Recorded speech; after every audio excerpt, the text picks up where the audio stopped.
Shalom, bendiciones.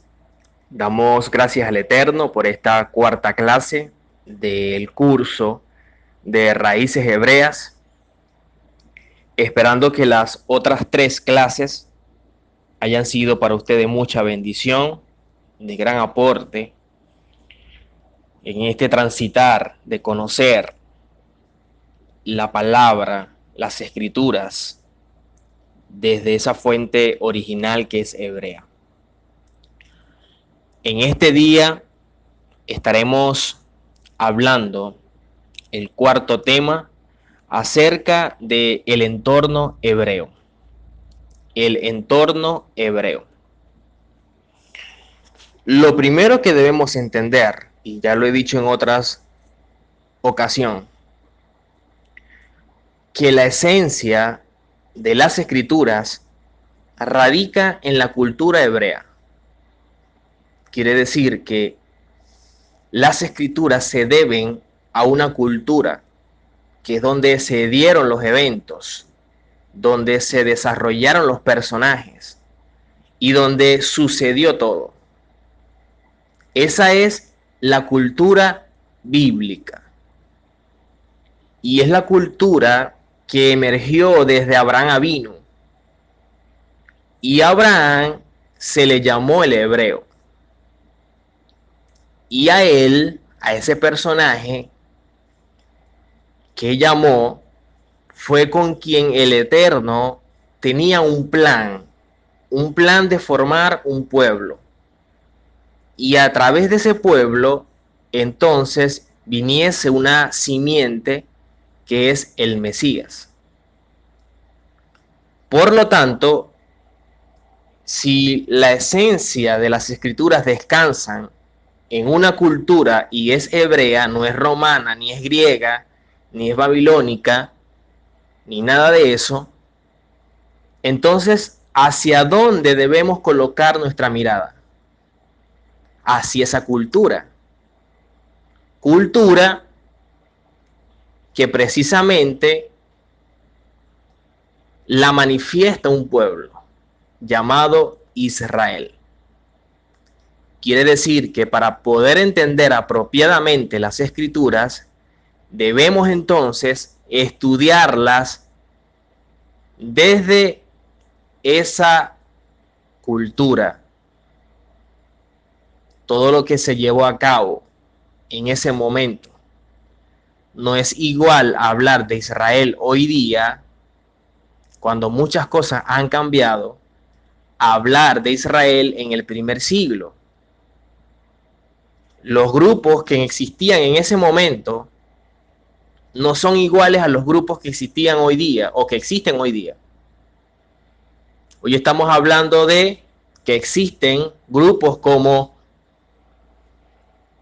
ultraortodoxos, ortodoxos, reformistas, conservadores, mientras que en los tiempos del Mesías existían otros grupos, fariseos, saduceos,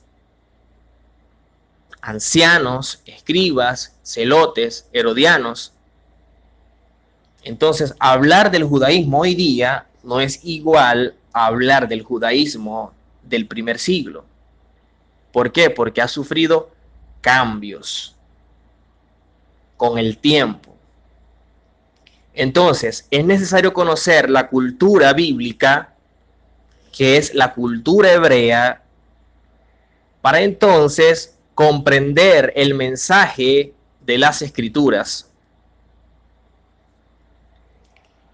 Y el problema que existe hoy día en cuanto a la interpretación es precisamente porque se desconoce, primero, el idioma original, que es el hebreo. Si intercambiamos el hebreo y lo colocamos en otro idioma, se va a perder el sentido del mensaje. Lo segundo, la cultura hebrea.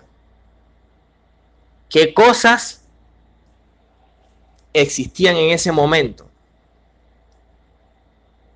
¿Qué cosas se llevaban a cabo? ¿Qué era lo que estaba alrededor de los personajes, cuáles eran sus vivencias, sus costumbres. Todo eso es propio de una cultura. Por eso no podemos sacar las escrituras de su cultura. No podemos desjudaizar a los personajes. No podemos cristianizar las enseñanzas hebreas. Debemos evaluarla en esa óptica. Y lo tercero es la mentalidad de aquellos que la escribieron, que es el tema que estuvimos evaluando la semana pasada, cuando hablé acerca de lo que representa la perspectiva hebrea. Entonces, tres cosas importantes. Lo primero, el idioma hebreo, la lengua hebrea. Lo segundo, la cultura hebrea, que es el entorno en donde ellos vivieron, se desarrollaron. Y tercero, la mentalidad de aquellos que escribieron, y de allí la perspectiva, que era lo que pasaba por su mente. Eso es importante conocerlo, porque de lo contrario, si ignoramos todo esto, va a ocurrir como ha ocurrido, lamentablemente. Se ha dicho cosas que dijo Pablo, que Pablo no dijo. Se ha dicho cosas que el Mesías dijo, que el Mesías realmente no dijo. Y yo siempre he dicho, aunque suene un poco a modo de chiste, si Pablo resucitara hoy día y viera y oyera todo lo que se dice de él, que supuestamente él dijo, les puedo asegurar que de esa misma forma como resucitó, se vuelve a morir.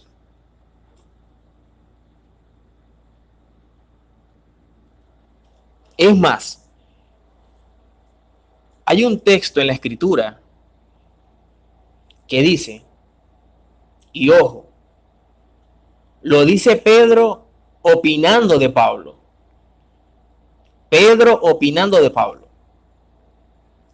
Y Pedro opina de Pablo y dice que las enseñanzas de Pablo son difíciles de entender, que los indoctos y los inconstantes la tuercen para su propia perdición. Y estamos hablando de una persona llamada Pedro Kefas, que está opinando de Pablo, que es contemporáneo a él, que poseen la misma cultura, la misma lengua, las mismas costumbres, la misma tradición. Y sin embargo, Pedro de Pablo dice que las enseñanzas de Pablo son difíciles de entender, que los indoctos y los inconstantes la tuercen. Estamos hablando de 2000 años de historia, más de 2000 años de historia. Y Pedro opina eso de Pablo.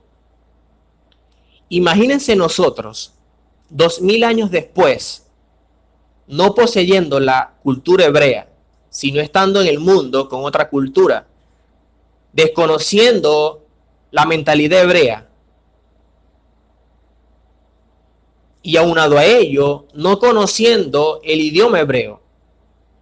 ¿Cuántas cosas no podemos decir que supuestamente dijo Pablo, que Pablo no dijo? Y lamentablemente, con mucho dolor y tristeza lo digo, hoy día lo que se está enseñando en muchas iglesias, y espero con esto no ofender, es que se usa la persona del Mesías, se usa la persona de Pablo, pero para decir lo que yo quiero de ellos. El mensaje del Mesías y el mensaje de Pablo originalmente se vetó, se ignoró. se invalidó, se anuló, para del púlpito decir lo que yo creo que ellos dijeron. Y el problema no son las escrituras, el problema es lo que el hombre interpreta de las escrituras. Y más si se desconoce el entorno hebreo, se van a decir muchas cosas que no son. Hay palabras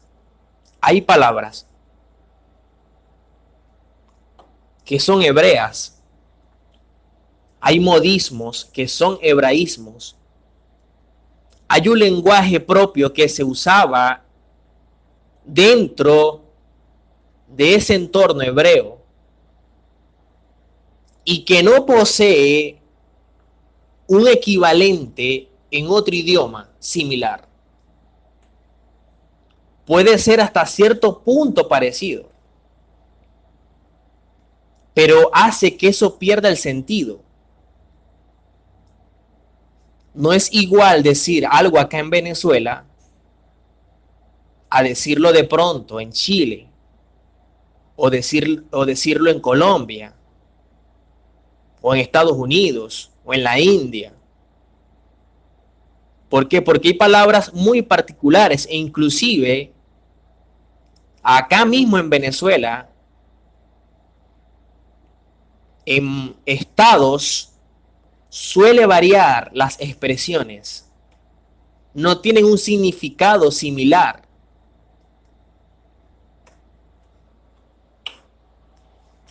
Les coloco un ejemplo.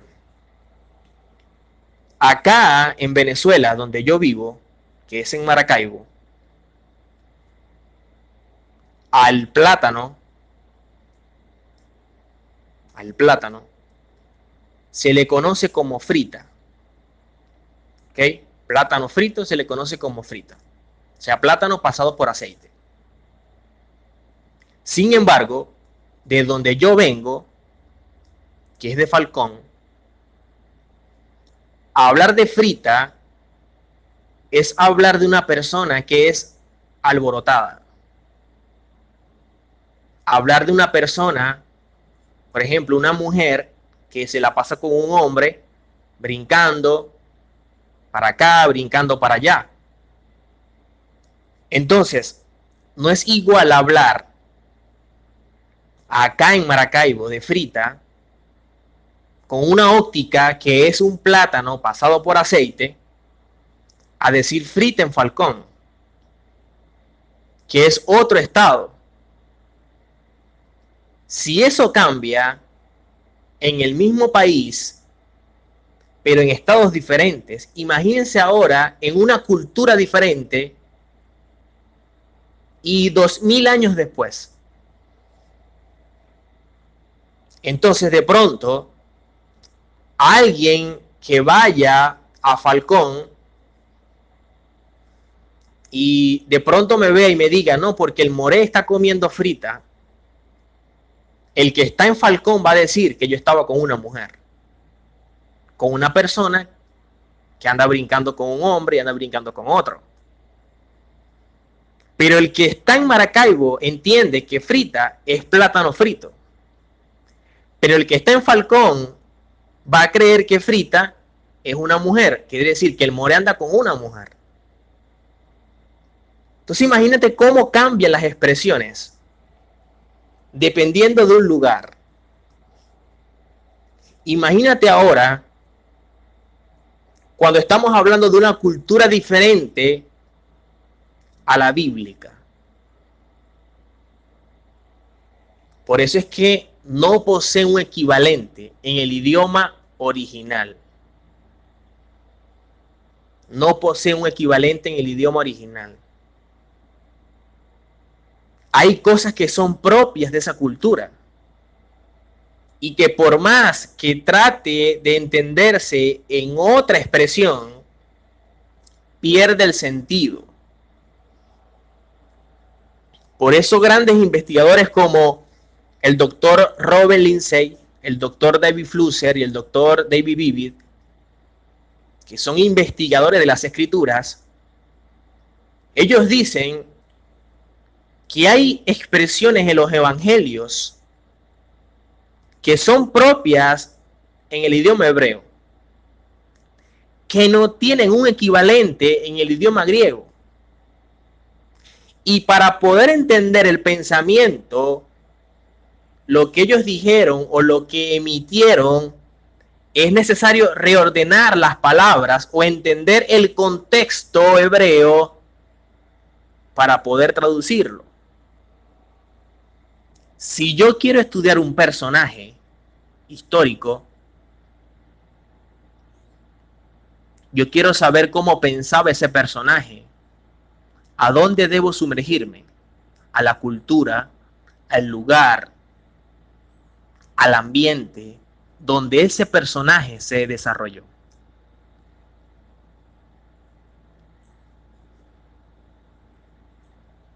Si yo quiero estudiar, por ejemplo, a Simón Bolívar, que es un personaje histórico, yo debo entonces sumergirme en su cultura para poder entender lo que él pensaba y el entorno que lo rodeaba. Entonces poder comprender realmente lo que él pensaba y cómo él vivía y todo lo que le desenvolvía. Llevémoslo ahora a nuestro Mesías. Si queremos entender sus palabras, si queremos entender las palabras de Pablo, debemos sumergirnos en su cultura. No sacar los personajes de su cultura. Debemos sumergirnos en la cultura original, en el contexto hebreo, en el entorno en donde ellos se desenvolvieron, en donde ellos vivieron, para poder entender entonces su mensaje. El problema es que sacamos los personajes de su cultura y nos traemos los personajes a la nuestra. No es igual el pensamiento oriental hablando de Israel al pensamiento occidental. No es igual. Es completamente diferente. Pero queremos ver esos personajes basados en nuestra mentalidad y en nuestra cultura. Por lo tanto, es importante comprender lo que ellos dijeron.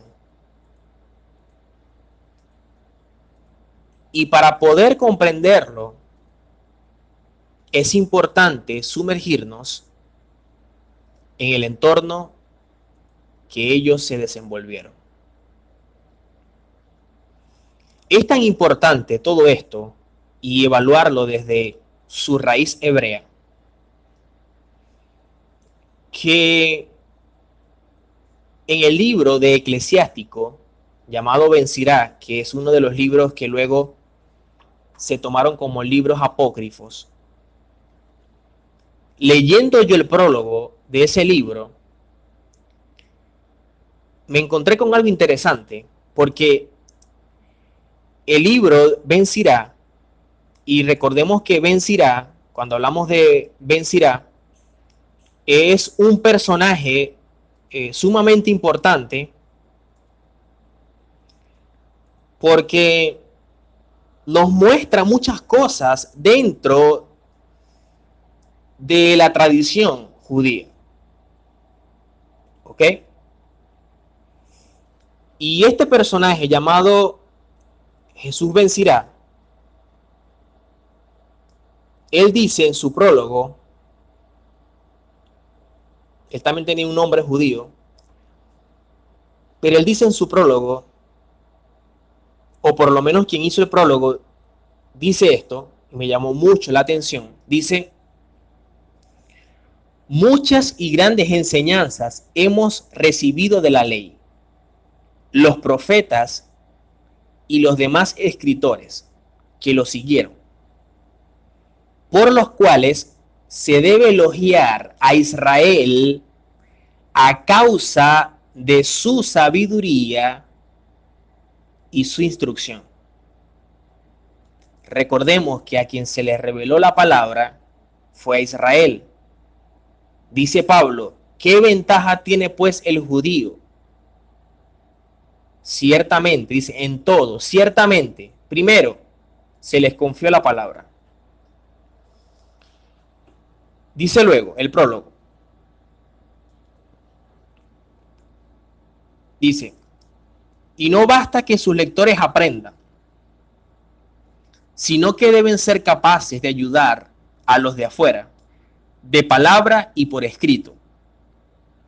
Mi abuelo Jesús, después de dedicarse intensamente a leer la ley, los profetas y los restantes libros paternos, y de adquirir un buen dominio de ellos, se decidió a componer por su cuenta algo en la línea de la sabiduría e instrucción, para que los deseosos de aprender, familiarizándose también con ello, pudieran adelantar en una vida según la ley.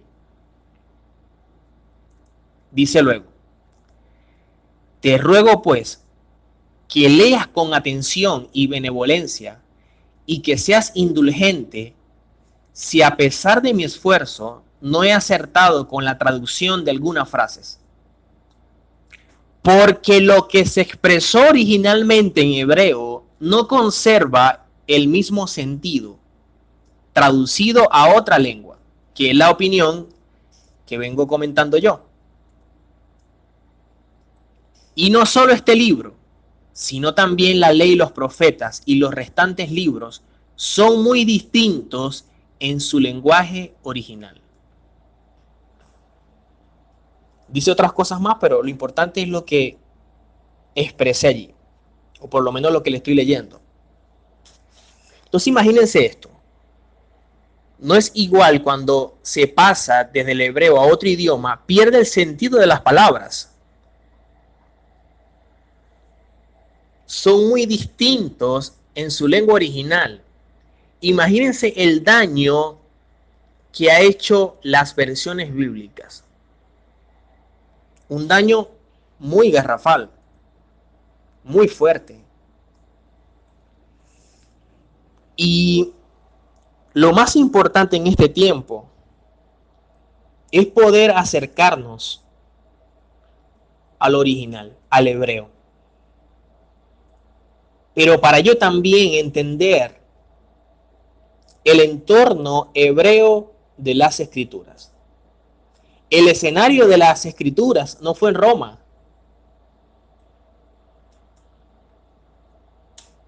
Fue Israel. El escenario de las escrituras fue Israel. Fue Jerusalén. Ese es el escenario propio de las escrituras. Por lo tanto, para poder comprender el mensaje, debemos colocar nuestros ojos hacia Israel.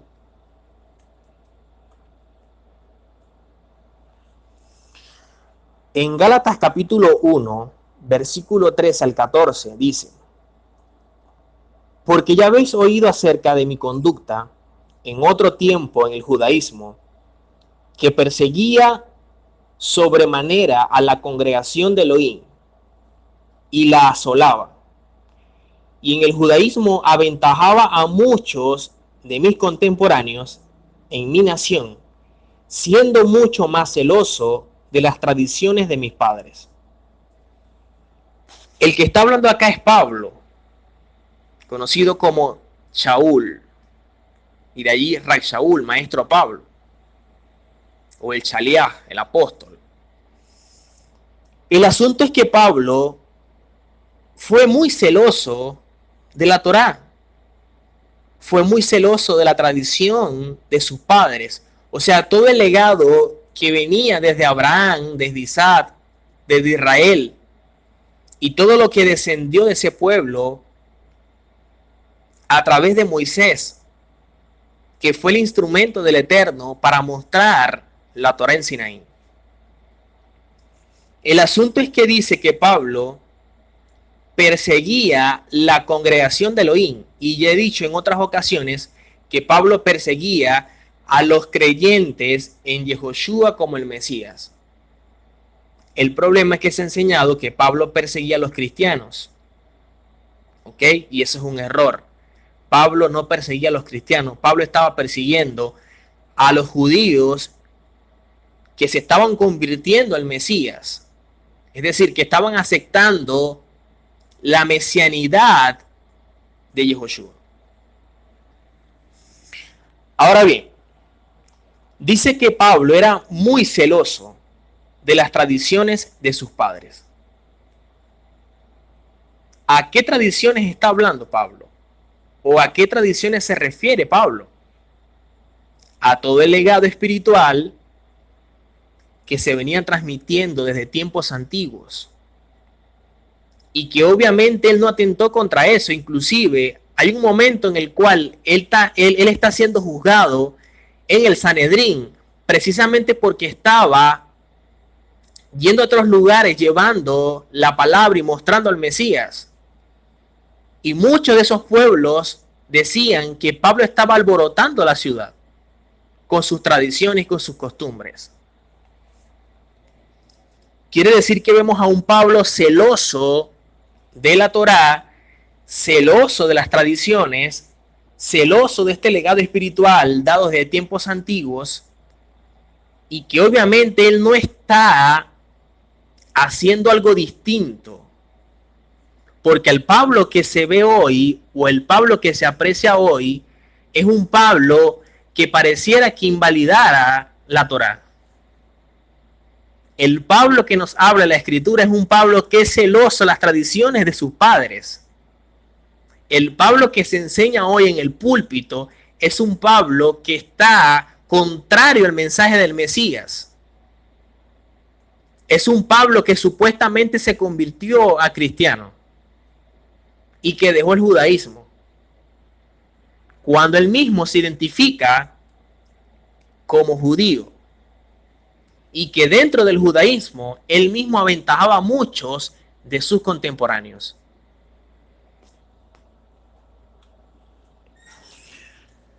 Cuando hablamos de entorno hebreo, vamos a definir qué es entorno hebreo, porque también las tradiciones de las que Pablo era celoso son parte de ese entorno hebreo. Cuando hablamos de entorno,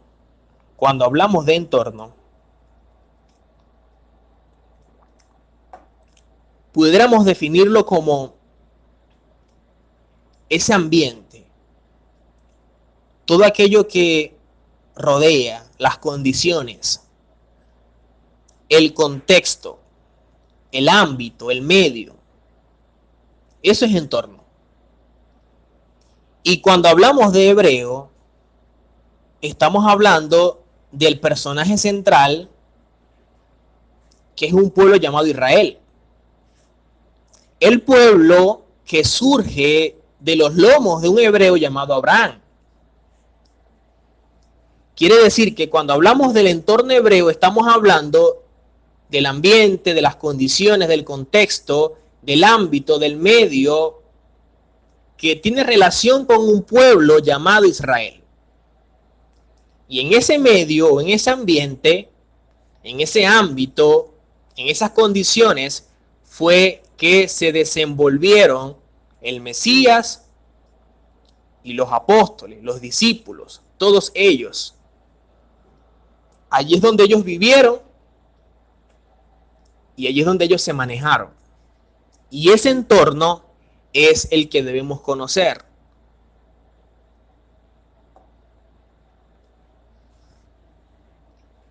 Quiere decir entonces que el entorno hebreo viene a ser todo aquello que compone o forma el panorama en el cual vivieron, crecieron y se desenvolvieron el Mesías y los apóstoles. siendo este mismo lugar donde se desarrollaron todas las profecías. Ahora, este panorama o este lugar o este contexto o ámbito es el resultado de una cultura. Y recordemos que cuando el Eterno reveló la Torá, lo que estaba dentro de ella es manifestando una cultura que da identidad. Ahora, esta cultura hebrea posee muchos elementos.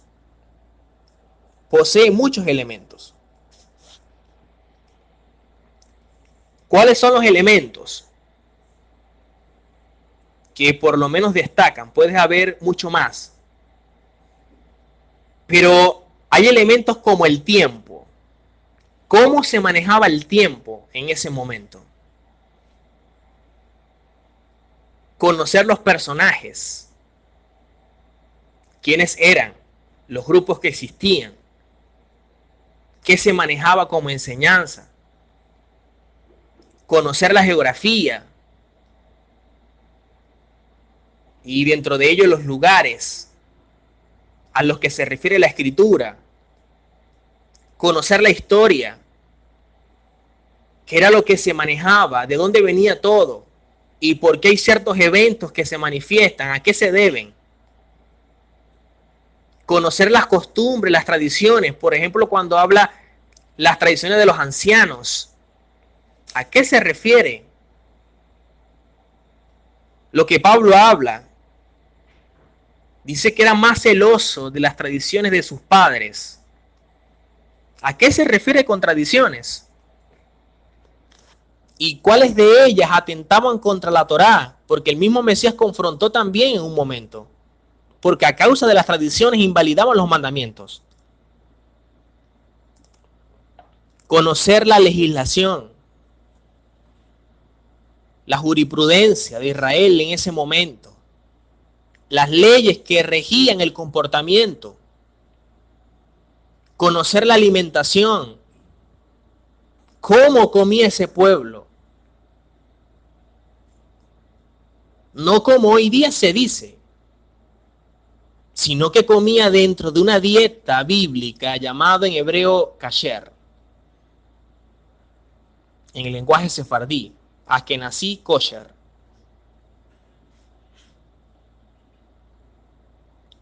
Y también en ese entorno o en esa cultura hay lengua, modismos, que son muy particulares dependiendo del lugar. Las escrituras están llenas de hebraísmos, expresiones que se usan. Por ejemplo, cuando el Mesías dice, oíste que fue dicho, pero yo os digo ahora, o de cierto os digo, es algo muy propio. O cuando el Mesías dice, el día y la hora nadie lo sabe, ese es un hebraísmo. Y la gente de eso ha dicho muchas cosas tergiversadas. ¿Por qué? Porque no se entiende el lenguaje, porque se ignora la cultura en la que ellos vivieron. Veamos un ejemplo en relación al tiempo. Vamos a leer en Hechos, capítulo 10, versículo 3. Hechos, capítulo 10, versículo 3. Dice, como a la hora novena del día, vio claramente en una visión a un ángel de Elohim yendo hacia él, que le decía, Cornelio. Entonces, normalmente la escritura utiliza un lenguaje, dice la hora novena del día. ¿cuál es la hora novena del día? Porque si lo evaluamos en base a nuestra percepción, diríamos que la hora novena es las 9. ¿Ok? Sin embargo, en ese lenguaje, la hora novena del día tiene que ver con las 3 p.m., las 3 de la tarde. Y que obviamente a esa hora novena hay algo bastante curioso, porque en esa hora novena siempre ocurrían eventos significativos. Vemos aquí la visión de Cornelio. Vemos también que en esa misma hora novena, a las 3 p.m., es donde nuestro maestro, Yehoshua, muere. Es sacrificado como el cordero de Pesaj. Y así otros eventos que vemos en las escrituras que en esa hora novena ocurrían, que eran impactantes. Por eso es una hora bastante significativa, en la cual podemos nosotros intimar también con el Eterno. Por lo tanto, cuando hablamos de esta hora novena, estamos viendo que es las 3 p.m. ¿Ok? Las 3 p.m. Porque la hora tercera era las 9 a.m. La hora sexta era las 12 del mediodía. Y la hora novena era las 3 de la tarde. Quiere decir que a las 3 de la tarde fue que Cornelio tuvo esta visión. ¿Ok? Si no entendemos esto, o si desconocemos el entorno, vamos a decir que la hora novena era las 9. O simplemente repetimos la hora novena, pero no sabemos realmente, a efectos nuestros, qué hora representaba. Veamos otro ejemplo en cuanto a personajes. En Hechos, capítulo 22, versículo 3. Hechos 22, 3. Dice: yo de cierto soy judío, nacido en Tarso de Cilicia, pero criado en esta ciudad, instruido a los pies de Gamaliel, estrictamente conforme a la ley de nuestros padres, celoso de Elohim, como hoy lo sois todos vosotros. Si algo caracterizaba a Pablo, era que era estricto, celoso en cuanto a la Torá. Él se define también como judío, dice que es hebreo, hebreo de hebreo, y también dice Pablo que es fariseo, hijo de fariseo. Esa expresión fariseo, hijo de fariseo, es una expresión semítica, idiomática, que alude a que él pertenecía a una tercera generación de fariseos. Quiere decir que Pablo se identifica como segunda o tercera generación de fariseos.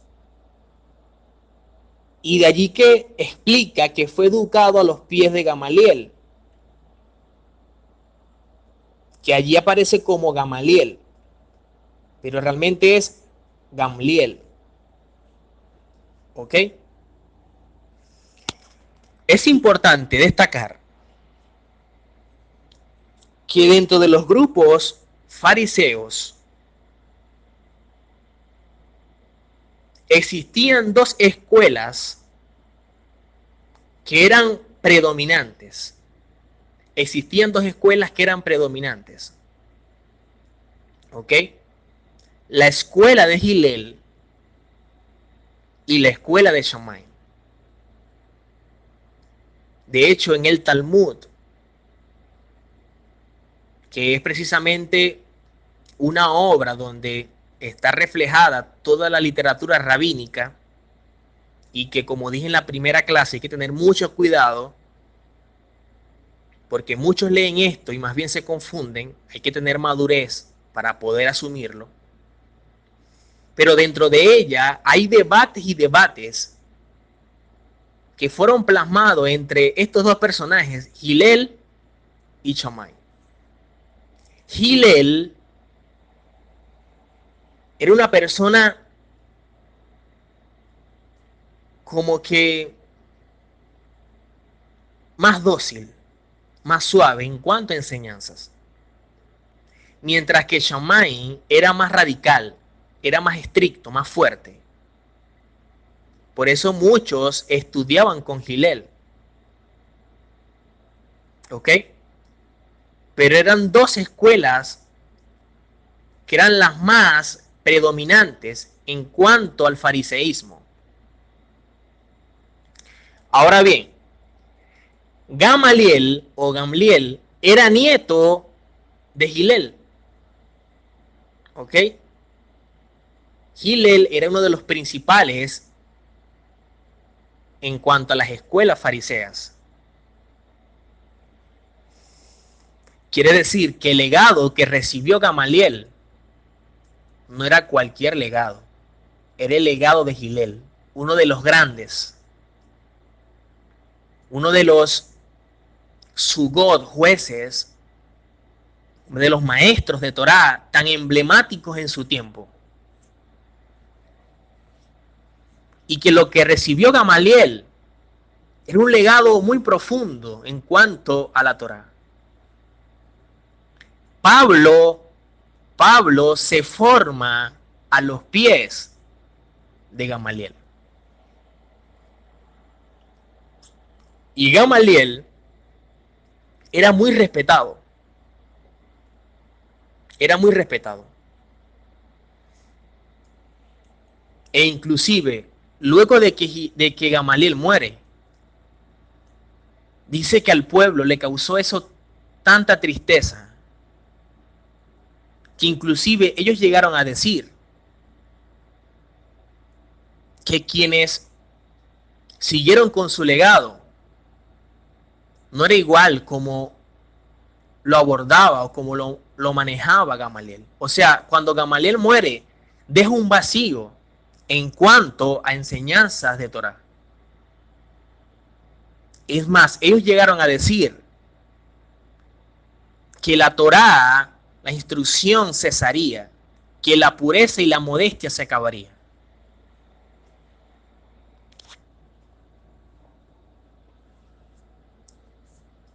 Pero aún así Pablo estudió a los pies de él. Gamaliel era tan sabio que también era importante, un personaje importante dentro del Sanedrín, que cuando Pedro y los apóstoles comenzaron a llevar la palabra y a mostrar al Mesías, dice que Gamaliel se levantó con un mensaje a todo el pueblo, porque muchos estaban afectando a los discípulos del Mesías, a los apóstoles que llevaban el mensaje de Yehoshua como el Mesías. Y dice que él se levantó. Vamos a leerlo acá. Voy a buscarlo para leerlo textualmente. En Hechos, capítulo 5, versículo 33, en adelante dice: ellos oyendo esto se enfurecían y querían matarlos. O sea, querían matar a los discípulos, a los apóstoles, en este caso a Pedro y a otros, que estaban llevando el mensaje del Mesías o de Yehoshua como el Mesías. Recordemos que ni Gamaliel aceptaba, ni Pablo tampoco, porque era alumno de Gamaliel, y Pablo no tenía la revelación de Yehoshua como el Mesías, hasta que Yehoshua lo llama, cuando él va camino a Damasco, dice que Yehoshua se le aparece, le habla en lengua hebrea, lo confronta, y le dice: Pablo, ¿por qué me estás persiguiendo? ¿Ok? Pero lo que me llama la atención de Gamaliel es que dice luego: entonces levantándose en el concilio un fariseo llamado Gamaliel, Cuando hablamos del concilio, hablamos del Sanedrín. Dice doctor de la ley, quiere decir que era un jurista de la Torá, era un legislador de la Torá. Dice venerado de todo el pueblo, no era cualquier persona, era alguien importante. Dice, mandó que sacasen fuera por un momento a los apóstoles. Y luego dijo, varones israelitas, mirad por vosotros lo que vais a hacer respecto a estos hombres. Porque antes de estos días se levantó Teudas, diciendo que era alguien. A este se unió un número como de 400 hombres, pero él fue muerto, y todos los que le obedecían fueron dispersados y reducidos a nada. Después de este se levantó Judas el Galileo en los días del censo y llevó en pos de sí a muchos pueblos. Pereció también él y todos los que le obedecían fueron dispersados. Y ahora os digo, apartaos de estos hombres y dejadlos. Porque si este consejo o esta obra es de los hombres, se desvanecerá. Mas si es de Elohim, no la podréis destruir. No seáis tal vez hallados luchando contra Elohim. Y convinieron con él y llamando a los apóstoles después de azotarlos, les intimaron que no hablasen en el nombre de Yehoshua y los pusieron en libertad. ¿Qué dijo él?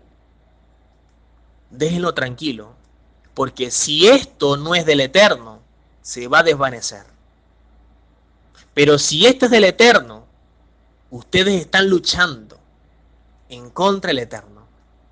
¿Qué consejo sabio del maestro de Pablo? Qué gran consejo, qué gran sabiduría la de Gamaliel. Y vaya que no sé qué pasó por la mente de Gamaliel, pero estaba en lo cierto. El hecho de que estuviesen afectando, dañando a los discípulos, estaban luchando en contra del mismo Eterno, en contra del mismo Mesías. Por eso prácticamente, aunque Pablo estudió con Gamaliel, a quien fue llamado el mayor o el anciano, de hecho se le asignó el título de Rabán. Rabán es como decir nuestro maestro. A Gamaliel se le llamaba Rabán Gamliel. Y Gamaliel ocupó la presidencia del Sanedrín después de la muerte de Shammai. No era cualquier personaje. Era alguien importante dentro de Israel. Y aún dentro de la vida de Pablo. Ahora, cuando el Mesías llama a Pablo, ya Pablo venía con una enseñanza. Ya Pablo venía con una instrucción, con una óptica. La ambición de Pablo era ser parte del Sanedrín o llegar a la autoridad máxima, a lo que era precisamente Gamaliel.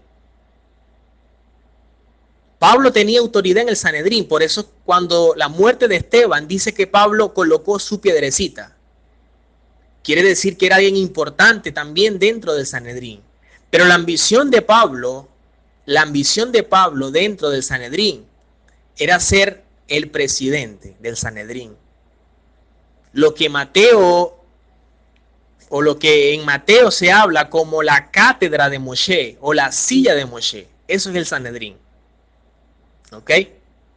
Ahora bien, esa ambición de Pablo, lo que él tenía como objetivo, como visión, se desvaneció luego de que fuera confrontado y llamado por el Mesías. Eso es lo que Pablo dice. he tenido todo esto como trapo de inmundicia. Quiere decir que él tuvo que abandonar sus ambiciones, sus objetivos personales, para ahora asumir el llamado y el propósito impuesto por el mismo Mesías. La gente piensa y dice que Pablo dijo que he tenido todo como trapo de inmundicia, haciendo énfasis a la Torá. No es a la Torá, es el propósito, la visión o la ambición o el objetivo que él tenía dentro del pueblo. Y ahora él tiene que mostrar al Mesías en medio de los gentiles. Y pasó a ser, luego de ser perseguidor, ahora pasó a ser perseguido. El Mesías les dijo, yo te voy a mostrar lo que tú has de padecer por mi nombre. El principio hebreo, midá keneged midá, medida por medida. Lo que tú hiciste también te lo harán a ti. Pero cumple tu propósito. Y así fue muerto Pablo, mostrando al Mesías. Pero dejó un gran legado. Un gran legado. Este jurista tan importante como lo es Rac-Shaul o Pablo.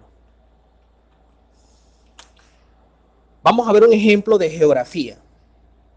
Y espero que con esto muchos no vayan a colapsar. Porque sé que esta es una doctrina muy fuerte dentro de la religión. Cuando oiga esto, pídale al Eterno que le dé sabiduría y que le ayude a entender sus verdades. Porque yo sé que esta es una de las cosas que muchos colapsan, porque basado en esto es que muchos han establecido doctrinas y que son desconectadas del original. Veamos un ejemplo en cuanto a geografía. Dice en Mateo capítulo 5, versículo 22. Dice, porque yo os digo que cualquiera que se enoje contra su hermano será culpable de juicio. Y cualquiera que diga necio a su hermano será culpable ante el concilio. Recordemos que cuando habla de concilio está hablando de el Beit Din o el tribunal o el Sanedrín. ¿Ok? Y cualquiera que le diga fatuo quedará expuesto al infierno del fuego. ¿Ok? El problema de esto, y de allí las versiones, es que jamás el Mesías se refiere a lo que se conoce como infierno. Jamás. Cuando el Mesías está hablando, en ningún momento está hablando del infierno. Eso fue lo que llegó a la versión bíblica. Es más, y espero que con esto no vayan a caer en crisis. El infierno bíblicamente no existe. El infierno bíblicamente no existe. ¿A qué se refería el Mesías cuando está hablando de esto y que la versión bíblica colocó como infierno? De latín infernus. ¿Ok? Recordemos que la expresión infierno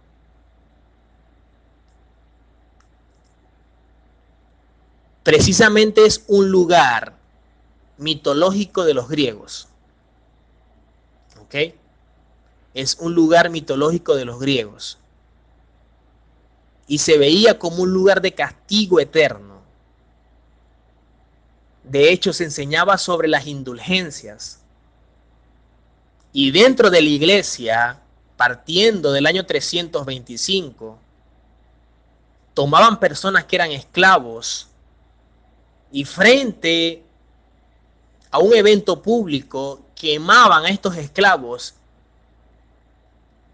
y decían, si ustedes nos dan indulgencias, las personas así se están quemando en el infierno. Tienen que sacarlo del infierno pagando una indulgencia. Y así se enseñó. Y eso fue lo que se heredó.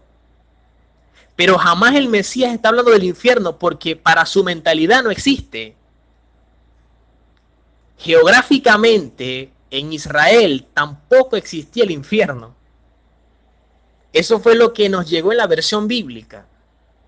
Ahora, ¿de qué lugar está hablando Yehoshua? Por eso es importante conocer la geografía de Israel. ¿Qué es lo que aparece acá como infierno?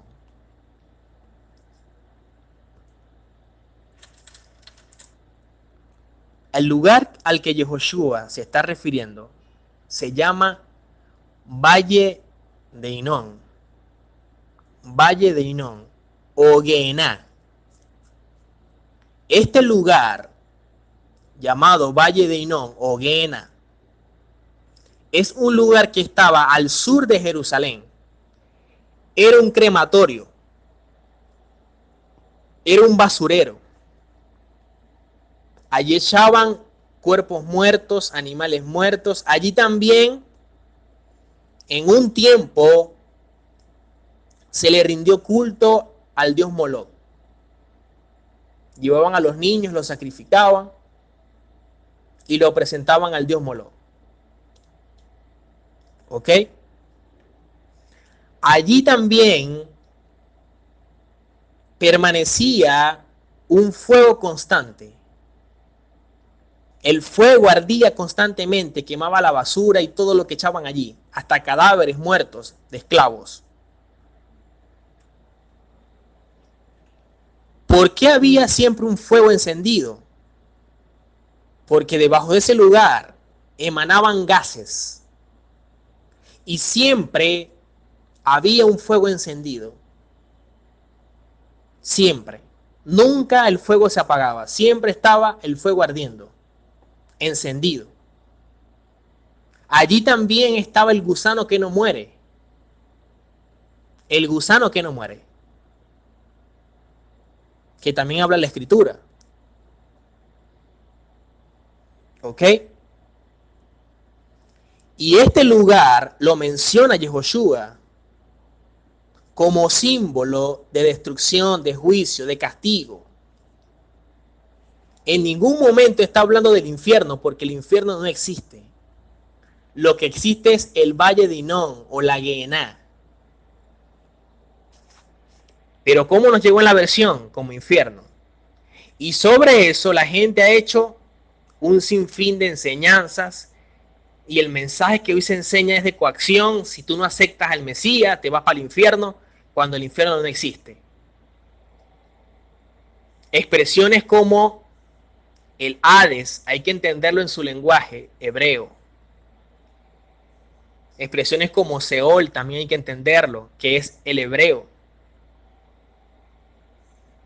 Expresiones como infierno, lamentablemente nos llegó desconectado de la geografía y del entorno al cual el Mesías se estaba refiriendo. Entonces, déjeme decirle que el lugar al que el Mesías se está refiriendo no es el infierno que muchos dicen, sino que es el Valle de Hinón, un lugar que está al sur de Jerusalén y que es un crematorio.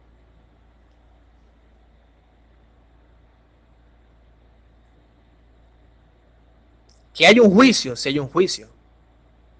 Y que van a ser lanzados, sí van a ser lanzados, pero no al infierno como se enseña, sino al lugar que habla Apocalipsis, como lo es el lago de fuego y azufre.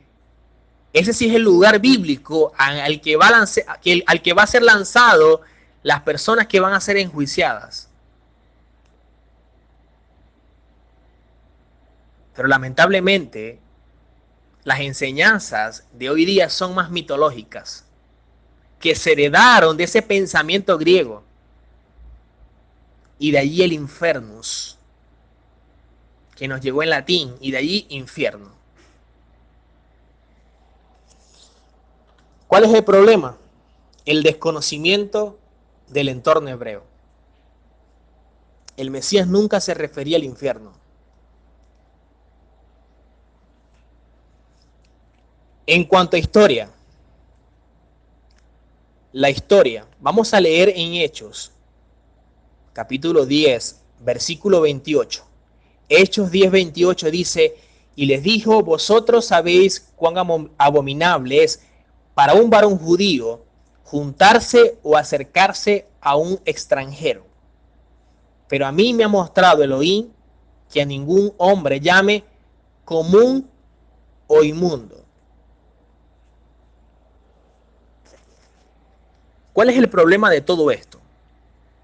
Y al que estoy citando. Normalmente, cuando se habla de comer de acuerdo a la escritura y de allí evitar comer cerdo y todas aquellas cosas que la Torá dice que no debemos comer, una de las cosas que se sacan a relucir dentro de la religión es la visión de Pedro con el lienzo. Y la gente comienza a decir que podemos comer todo porque el Señor le dijo a Pedro, mate y come. ¿Ok? Si no se conoce historia, si no se conoce la historia, vamos a decir cosas totalmente distintas a lo que Pablo, o mejor dicho, a lo que Pedro tuvo como visión. ¿Y cuál es el problema? Que en el momento que se dividieron las casas, las tribus, habían 12 tribus. Una tribu se quedó con Roboam y otras tribus se quedaron con Jeroboam. De allí hubo la división. Una colocó su capital en Jerusalén y de allí casa de Judá. Y la otra, que es casa de Israel, colocó su capital en Samaria. Por eso vemos al Mesías hablando con la mujer samaritana. ¿Por qué? Porque había allí una discrepancia, una división entre judíos y samaritanos. ¿Ok? O casa de Judá y casa de Israel. Porque esto de casa de Israel se fueron dispersando en las naciones. Y lamentablemente comenzaron a hacer cosas distintas a lo que el Eterno había revelado en su Torá. ¿Qué sucede? Que se creó una enemistad. ¿Ok? Y de allí, todo lo que no era judío, sino que era gentil, para el judío era algo apestoso, era algo apestante. El hecho de que un judío pudiera comer con gentil no era bien visto. ¿Ok? ¿Por qué? Porque judíos y gentiles no podían compartir, no podían interactuar. Esa pared se había levantado. Y esa es la pared que derriba el Mesías, que dice también Efesios, derribando la pared intermedia de separación. El problema es que hoy día, a pesar de que el Mesías la derribó, el cristianismo lamentablemente la volvió a levantar. Y dijo que no tiene nada que ver con los judíos, porque los judíos son asesinos, porque los judíos X, Y o Z. Ese es el problema. ¿Qué sucede? Que eso es lo que Pedro está recibiendo como visión de parte del Eterno. ¿Por qué? Porque si leemos Hechos 10, nos damos cuenta que se le revela una misión, o una visión, mejor dicho, a Cornelio. ¿Ok? Dice que Cornelio era temeroso de Elohim, un iré Elohim. Y él daba muchas limosnas, es decir, daba sedacá. La sedacá es el acto de justicia, la ayuda que se le da al pobre, al huérfano, a la persona necesitada, a la viuda. Se llama sedacá. En la versión aparece como limosnas. ¿Qué sucede?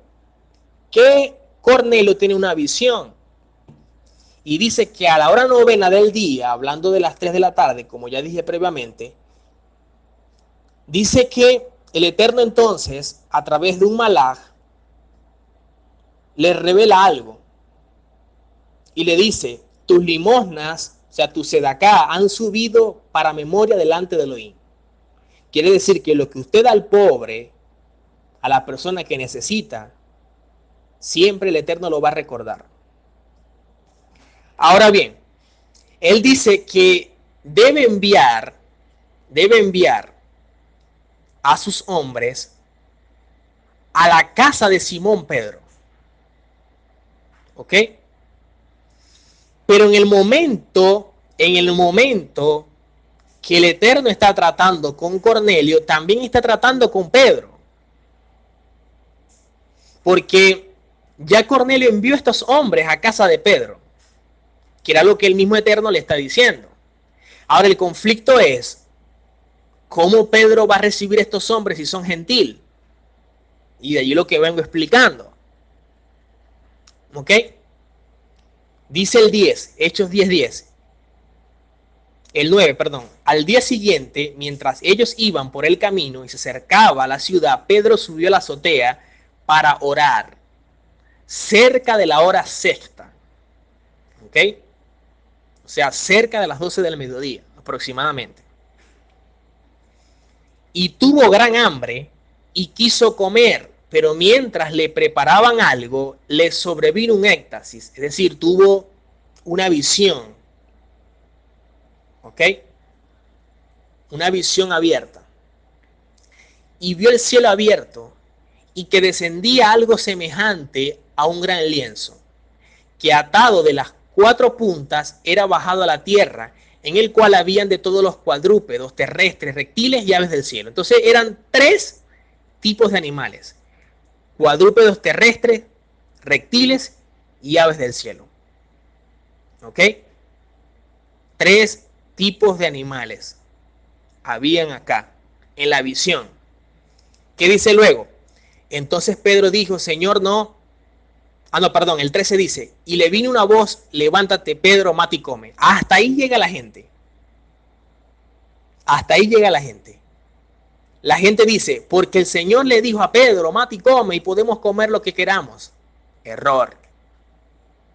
Porque a pesar de que la visión, las cosas que el Eterno usa, es en relación a animales, y que Pablo dice, o que la visión dice mata y come, vemos más adelante en el 28, que fue la cita que leí, que no está hablando de animales, está hablando de personas. ¿Y cuáles son estas personas? Las personas que vienen de parte de Cornelio a buscar a Pedro. ¿Y cuántas son las personas? Si nos damos cuenta, son 3. 3 personas fueron a buscar a Pedro. ¿Ok? 3 personas fueron a buscar a Pedro. ¿Qué son las condiciones o la relación que tienen con estos 3 tipos de animales? Por eso vemos más adelante que comienzan a hablarle de Cornelio y todo esto. Y en el 10:28 dice: y les dijo: vosotros sabéis cuán abominable es para un varón judío juntarse o acercarse a un extranjero.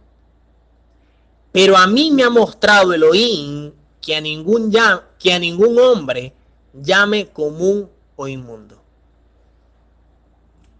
Quiere decir que la visión de Pedro, aunque el Eterno usa recursos en cuanto a animales, en sí lo que le está mostrando es la condición de estas 3 personas que van a buscarlo y al cual él tiene que recibir e ir a casa de Cornelio.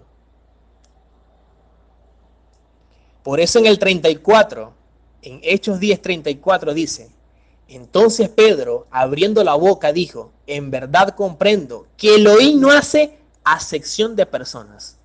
No dice acepción de animales, dice acepción de personas. Por lo tanto, la visión de Pedro era que el mensaje dado a un pueblo, también el Eterno, había hecho al gentil, que era inmundo para el judío, lo había hecho parte del pueblo. Por los méritos de nuestro Santo Maestro.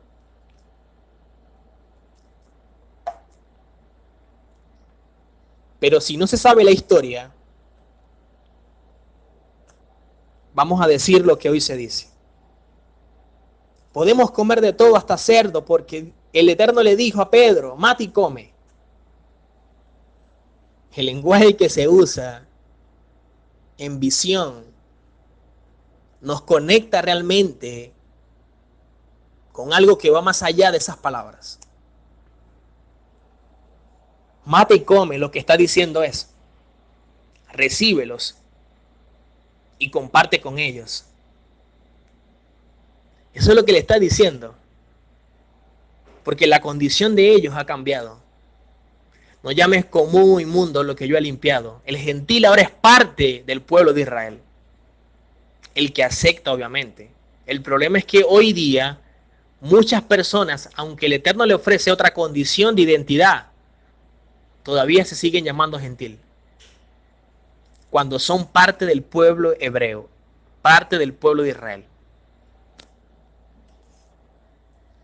Veamos otro ejemplo de entorno hebreo. En Lucas, capítulo 4, versículo 16. Lucas 4, 16.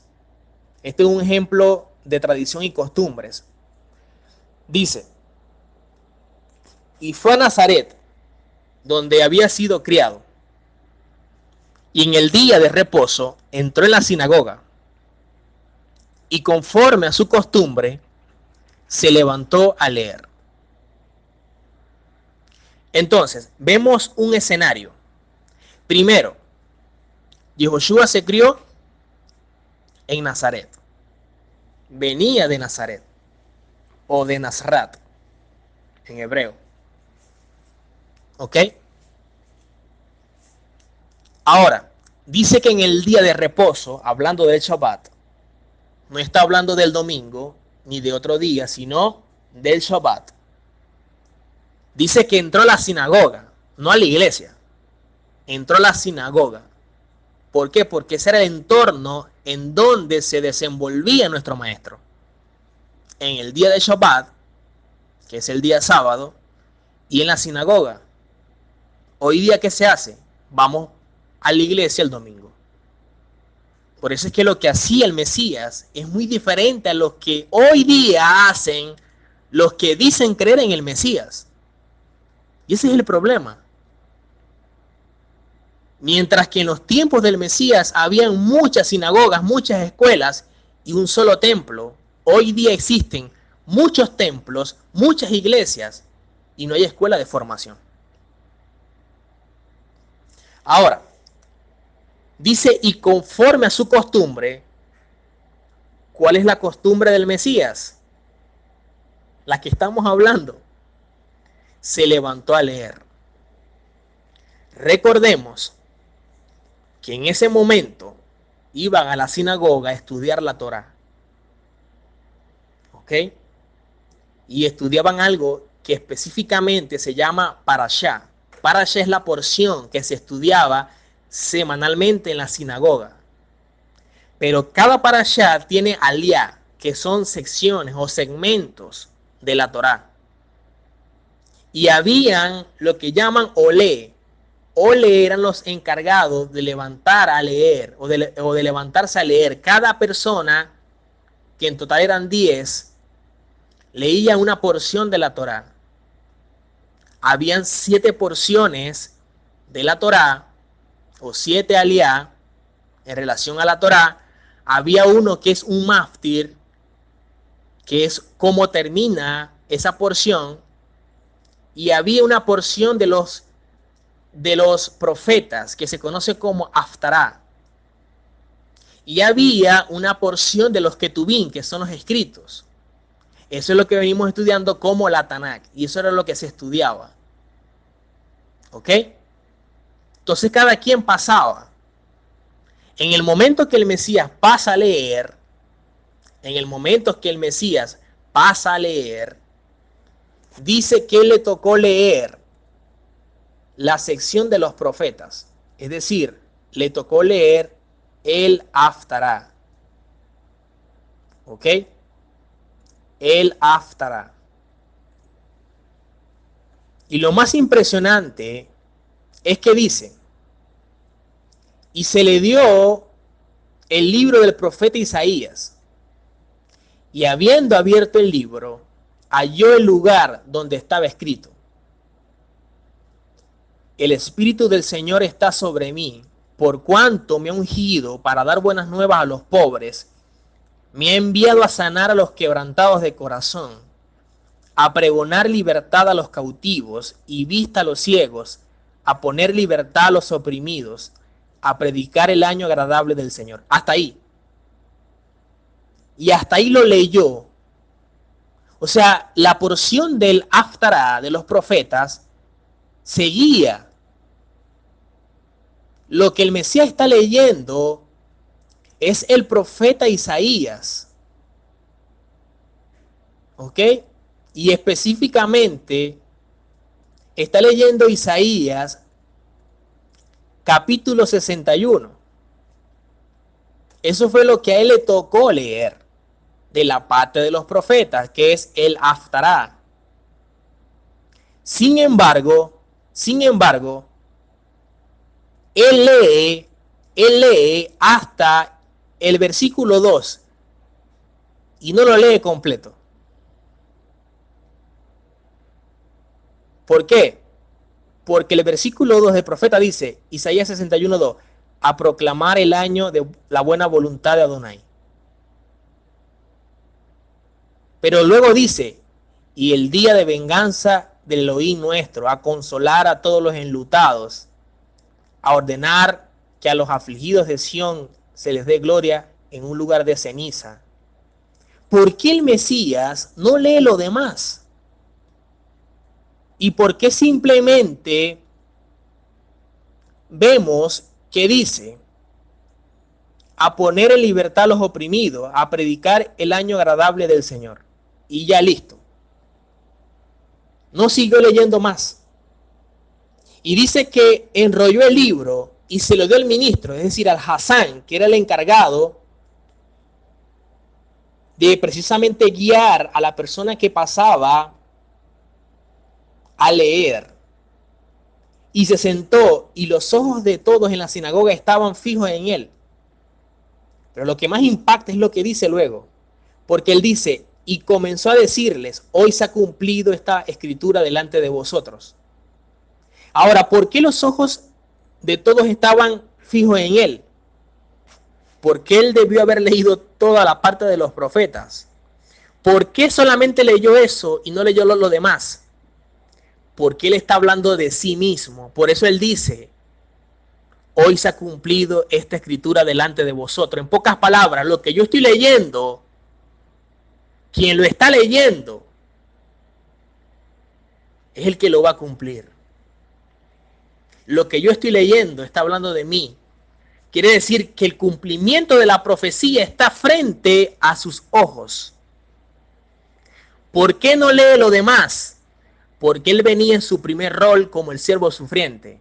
Lo demás está hablando de su segundo rol como rey. Y él venía simplemente a cumplir su primer rol como Mashiach ben Yosef, el siervo sufriente, el que iba a morir. Lo otro que habla de dar venganza a los enemigos es en su segundo rol cuando él venga como Mashiach ben David, el rey. Por eso es que él no lee lo demás. Quiere decir que nuestro santo maestro lo vemos envuelto en una tradición, en una costumbre que es propia del pueblo de Israel. Pero hoy día no se estudia la Torá porque se dice que la Torá está abolida. Y menos en Shabbat porque se dice que eso es de la ley mosaica, porque eso es judaísmo, eso es judaizar. Pero ¿qué hacía el Mesías? No podemos decir que seguimos al Mesías y hacemos cosas distintas al Mesías judíos. Es absurdo. No podemos decir que somos seguidores del Mesías y hacemos cosas distintas a él.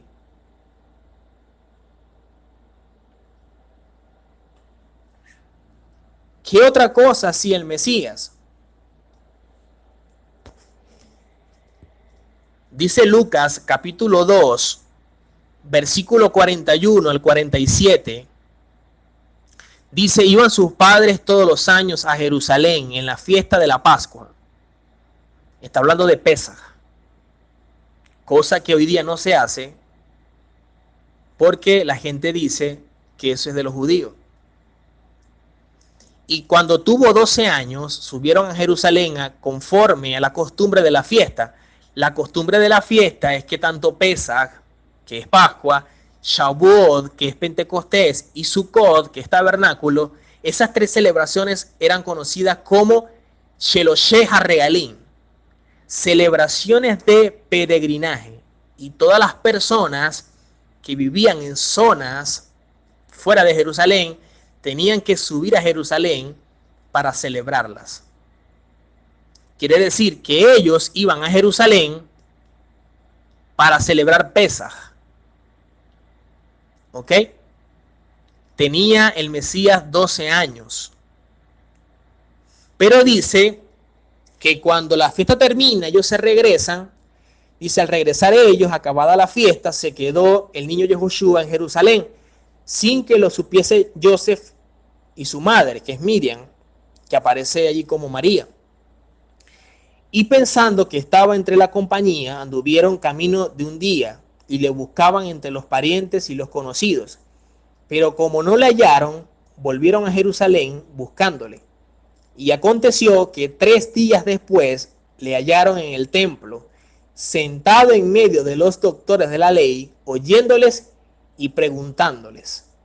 Y todos los que le oían se maravillaban de su inteligencia y de sus respuestas.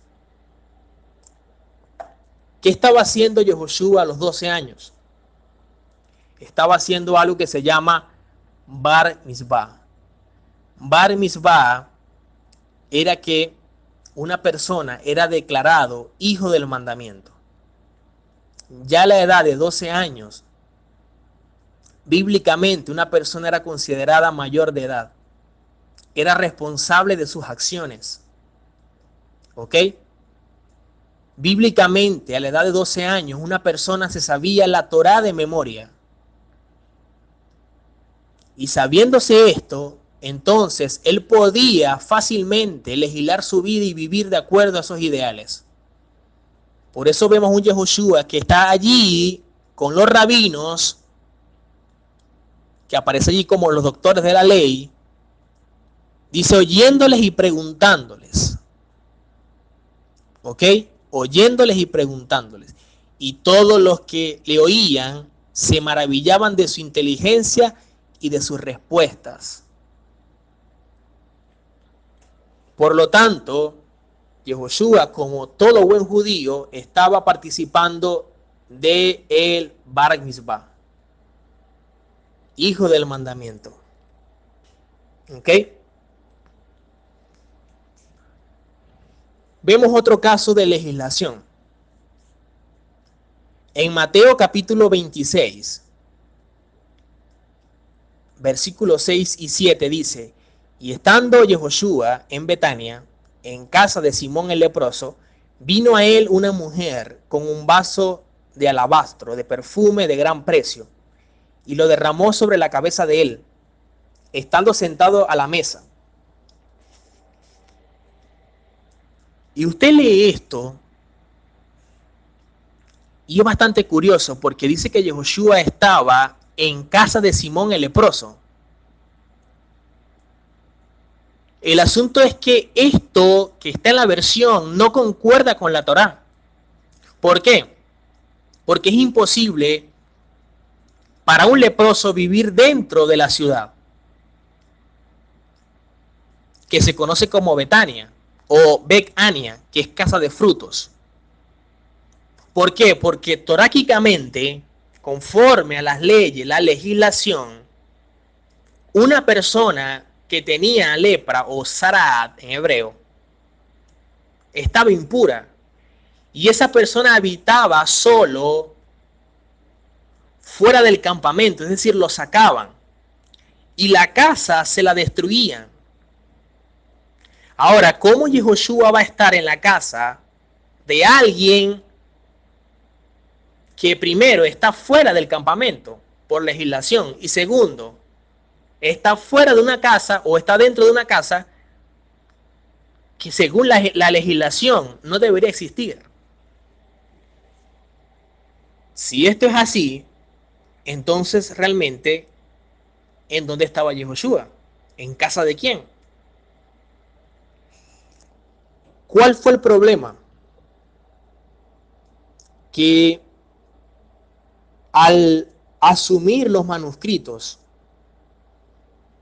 teniendo años y años de existencia, palabras hebreas que son muy pequeñas y sobre todo la yod, que es la más pequeña, se pierde. Se pierde el lenguaje, se pierde la palabra. Y recordemos que el hebreo era escrito sin vocales. De allí que la versión bíblica, cuando el copista hace el trabajo, hay dos expresiones muy similares. La primera es garba. Garba. Garba es leproso. Y la otra es garabá. Garabá. ¿Cuál es la diferencia? Que una tiene un apóstrofe y la otra prácticamente le colocaron una A. Entonces, en lugar de colocar garabá, colocaron garba. Garabá, garabá, o alguien que era un garabá, es un hacedor de jarros o de mercader de jarros.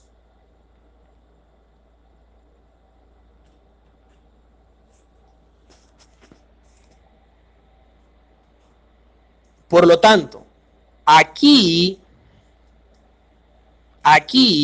vemos que esto precisamente, en lugar de colocar esa expresión garabá, colocaron garbá.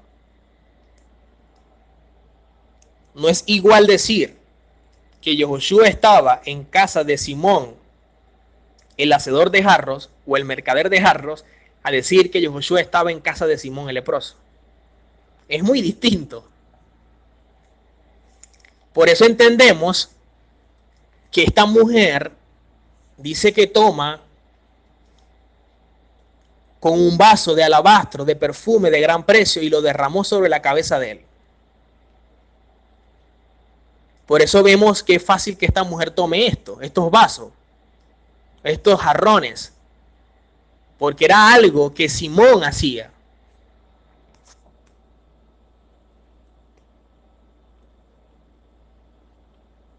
Esto solo puede entenderse cuando se conoce la legislación.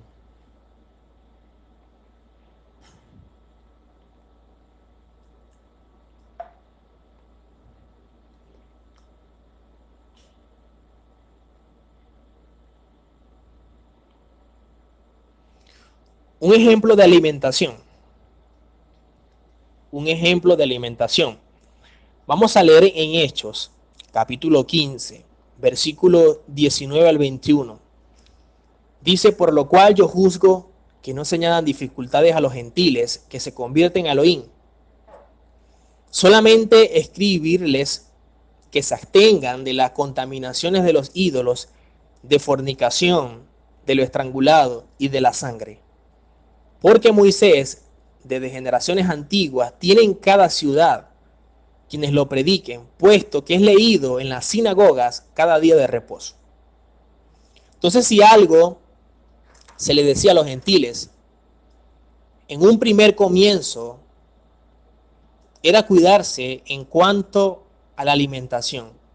Las leyes del Kashrut, que es lo aprobado conforme a la Torá.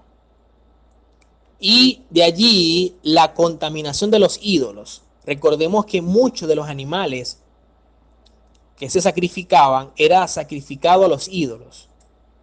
Por eso muchas veces el cuidado que debemos tener en donde uno compra cosas para nuestra alimentación. Y sabemos que la forma como se hacía allí es muy diferente a cómo se hace hoy. Porque en cuanto a las leyes, había un cuidado hasta de cómo matar el animal sin que éste sufriese, sin que éste se ahogara con su sangre. ¿Ok? Sin ser de pronto estrangulado o cómo moría. Por eso el cuidado. Por eso es que cuando vamos a comprar algo como carne y todo esto, debemos siempre orar por esa carne. O sea, carne dentro de lo kasher, de lo aprobado. ¿Por qué? Porque uno no sabe cómo esos animales lo mataron, cómo murieron y todo esto, o hacia quién fue sacrificado. Recordemos que lo impuro se puede orar y santificar. Lo inmundo no. Lo impuro, hablando de impureza, tiene que ver con asuntos de rituales, de ídolos. Pero son animales kasher, o sea, permitidos. Usted no puede orar el cerdo para cambiarle su condición. Lo inmundo no se puede purificar. ¿Ok? De ahí la diferencia entre inmundo e impuro.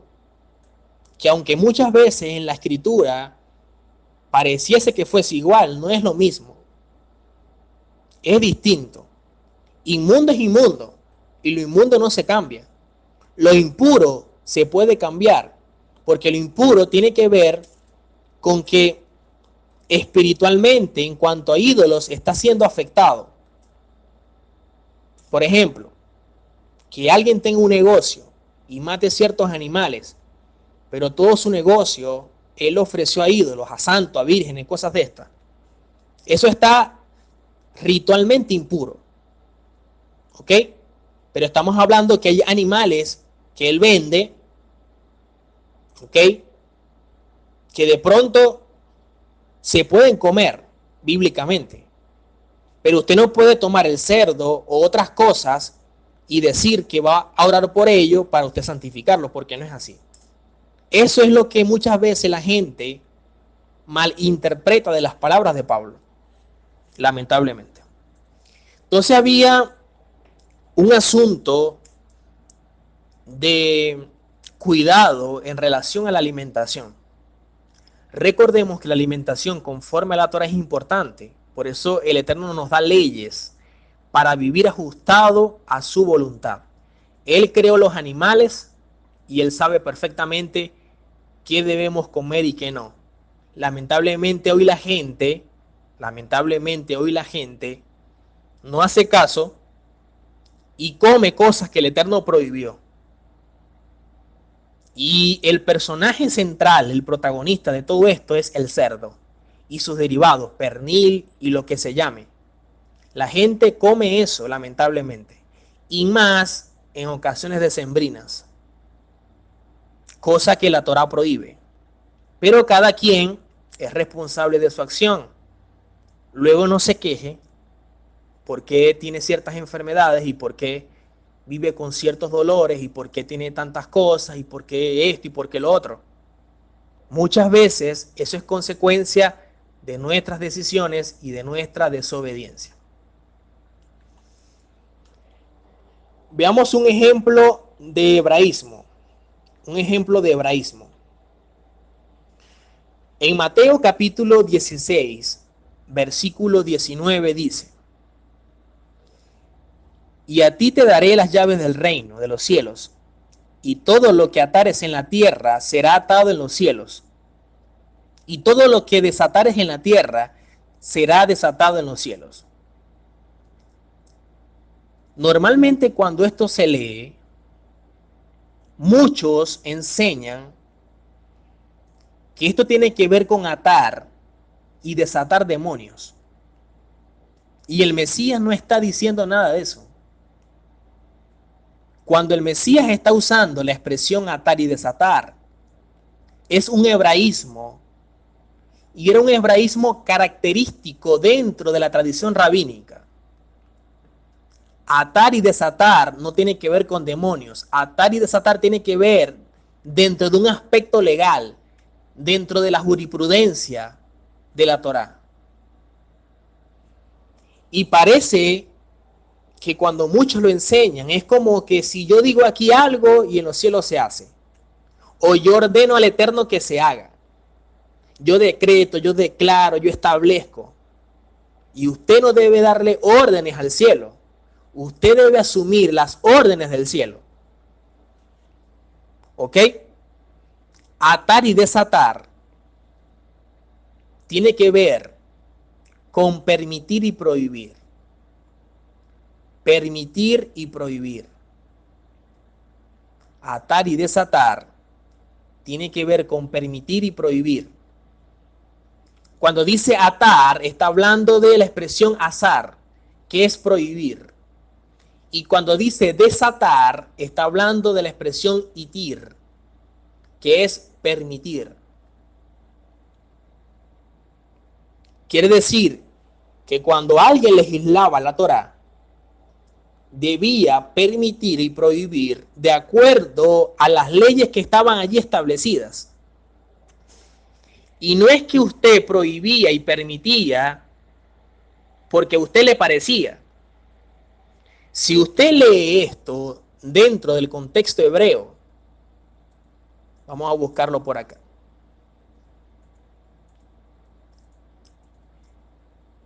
Dice,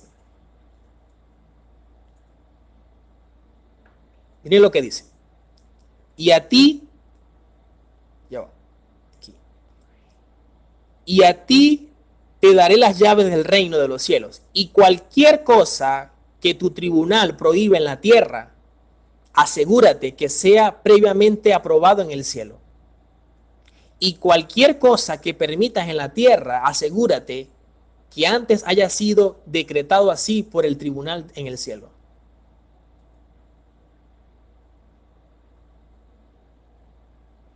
Quiere decir que alguien que iba a establecer unas jurisprudencia o iba a legislar algo conforme a la Torá, si prohibía algo, era porque ya había sido prohibido en los cielos.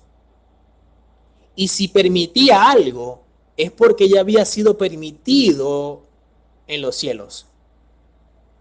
No es que usted prohíbe aquí y se va a prohibir allá. No es que usted envía órdenes de la tierra al cielo. Es que usted debe someterse con lo que desde el cielo se prohíbe y se permite. Usted no debe prohibir algo distinto a lo que el Eterno prohíbe. Por eso, si queremos leer el texto apropiadamente, es, y a ti te daré las llaves del reino de los cielos, y todo lo que prohíbas en la tierra ya ha sido prohibido en los cielos. Y todo lo que permitas en la tierra es porque ya ha sido permitido en los cielos. Eso fue lo que Yehoshua dijo. No tiene nada que ver con demonios y tampoco tiene que ver con que usted dé órdenes acá y en los cielos se ejecuta.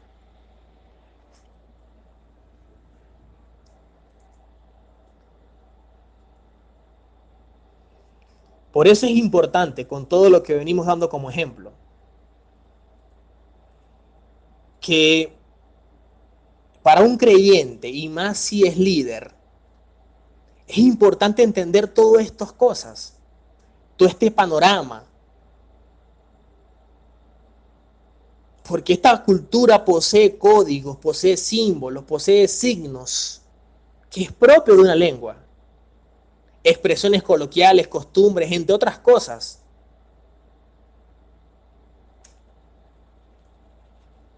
Y esto no lo podemos ignorar, porque se afectaría el mensaje dado por el Eterno. Otro ejemplo para ya ir concluyendo. Yo siempre oigo predicaciones y enseñanzas cuando hablan de la mujer samaritana.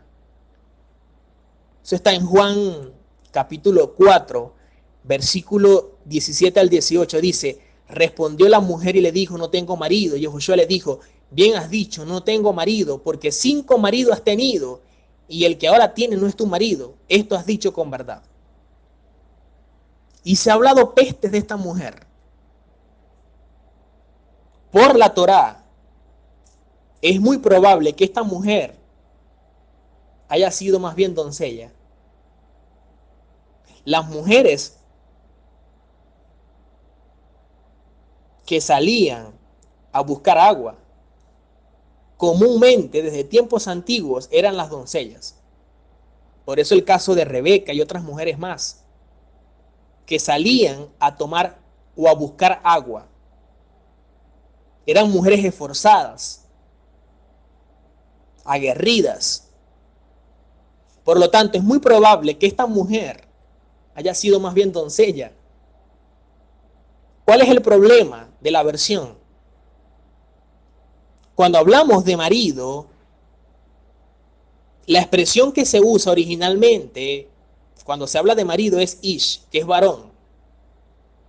Pero hay otra palabra, palabra que se usa, que es Baal. Baal también significa señor y también marido.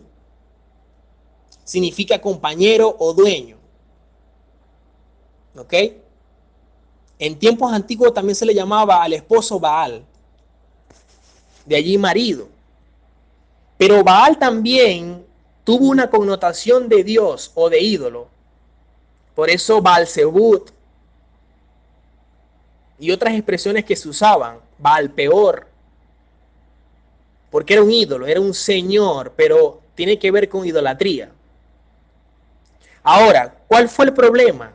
Que en la versión nos llegó Baal no como Dios o ídolo, sino que nos llegó como marido. Y ese fue el error de la versión. Esta mujer no tenía 5 maridos. Lo que el Mesías le está hablando es Baal, es decir, dioses o ídolos. Y recordemos, si leemos en Segunda de Reyes 17:24, dice, y trajo el rey de Asiria gente de Babilonia, de Cuta, de Aba, de Amat y de Sefarbaín, y los puso en las ciudades de Samaria y en lugar de los hijos de Israel, y poseyeron a Samaria y habitaron en sus ciudades. Cuando está hablando de marido, está hablando de Baales. Las personas que estaban en Samaria tenían dioses importados. Y si usted cuenta, en Segunda de Reyes 17:24, está hablando de Babilonia 1, Cuta 2, Aba 3, Amad 4 y Sefarbaín 5. 5 maridos, 5 Baales has tenido. ¿Ok? Ahora, ¿qué le dice Yehoshua? Y el que ahora tienes no es tu marido. Recordemos que el pueblo estaba siendo asediado. ¿Por quién? Por el Imperio Romano. ¿Ok? Quiere decir que 5 Baales has tenido y el que ahora tienes, el Imperio Romano, no es tu marido. Esto has dicho con verdad. Por lo tanto, Yehoshua no está hablando de que esta mujer tiene 5 maridos, hablando de esposos, sino Baales, dioses, ídolos. ¿Cuál fue el problema de la versión? Que tradujo como marido. Y se ha vetado esta mujer como si fuese una mujer lo peor. Oye, no le bastaba un marido para tener 5 y ahora tiene otro. Lamentablemente. Así como la tradición que se dijo que María Magdalena era prostituta, cosa que bíblicamente no existe. Simplemente un papa en una oportunidad se levantó y como se dijo también que el Mesías probablemente pudo haber tenido algo con María Magdalena, para que eso de alguna forma fuese erradicado, él dijo, no, es que era prostituta. Y de esta forma, desconectar a María Magdalena de la vida del Mesías, que era María de Magdala, porque era la región de donde ella venía. Y así muchas cosas que se han dicho, pero vemos más bien a un Mesías que nace como judío, que es circuncidado al 8º día como todo buen judío, que está presente a los 2 años en el templo participando de una celebración llamada Pesaj, que está frente a las autoridades realizando su bar mitzvah y ser declarado hijo del mandamiento, un Yehoshua que iba a la sinagoga en Shabbat, conforme a su costumbre, que guardaba y afirmaba la Torá y los profetas, porque hablaba de sí mismo usando la Tanakh, y que cuando le dijo a la mujer de Samaria, la salvación viene de los judíos, estaba hablando de sí mismo, porque él es judío, que usaba tzitzit, que son los flecos en su ropa. Cuando la mujer del flujo de sangre lo toca, dice que lo tocó en el borde del manto, hablando de los tzitzit. Vemos que celebra Pesaj, vemos que celebra Sukkot, y también lo vemos en el templo, en el pórtico de Salomón, en la celebración de Hanukkah, de la dedicación. Él, hasta en sus últimas instancias de su vida, vivió como judío. Y para completar, antes de morir, celebró Pesaj con sus discípulos. Y dijo, y no celebraré, no tomaré más de esta copa hasta que venga en el reino, cuando la tomaré con ustedes. Pero hoy no se hace nada de eso. Si él va a celebrar nuevamente esa celebración de Pesaj y que va a tomar de esa copa, y usted hoy día no la hace, la pregunta es la siguiente, entonces ¿cómo va a participar con el rey? Igual vemos un Pablo. Pablo dice que era judío de la tribu de Benjamín, circuncidado el 8º día, fariseo, hijo de fariseo. En cuanto a la Torá, dice que era irrepresible. O sea, no había ninguna condición por la cual reprender a Pablo, porque era apegado a ella. Asistía a la sinagoga también y guardaba Shabbat. Celebraba Pesaj. Celebró los panes sin levadura. Celebró Shavuot. Hablaba hebreo. Mostraba a Yehoshua como el Mesías. Y hasta fue cuestionado y condenado por pertenecer a la secta de los nazarenos. Yehoshua y Pablo, y espero no ofender con esto, en ningún momento crearon lo que hoy día se conoce como cristianismo. Y tampoco se identificaron como cristianos, sino como judíos.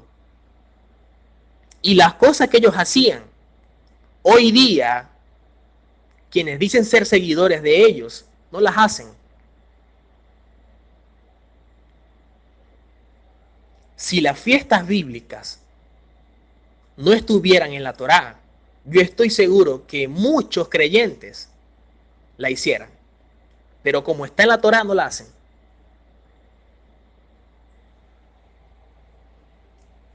Lamentablemente hoy día debemos retomar, conocer ese entorno hebreo, practicar de esa cultura hebrea. Porque lamentablemente se ha usado esos personajes, como el Mesías, como Pablo, para afianzar más una creencia dogmática y no para mostrar su judeidad. No para mostrar la Torá a la que Pablo y el Mesías se apegaron. Se usan los personajes, pero se ocultan sus enseñanzas para mostrar los conceptos dogmáticos.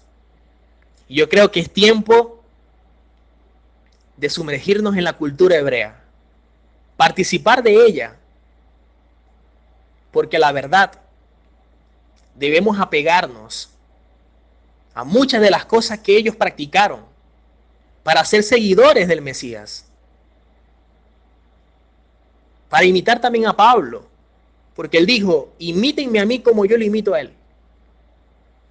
Así que es hora de evaluar las escrituras desde la fuente hebrea, sin apasionamientos religiosos, sino siendo objetivos, pidiéndole al Padre que nos revele cada día más, que podamos agradarle a Él y no al hombre, no a la religión, no a los concilios, ni al papado, sino solamente al Padre, porque Él está buscando servidores que le sirvan en espíritu y verdad. Pero ¿cómo ellos vivieron? Para vivir yo también. Eso es lo que debemos hacer. Así que, amados, espero que esta cuarta clase haya sido para usted de bendición, que pueda aportar un poco más de herramientas a su vida espiritual. Me despido.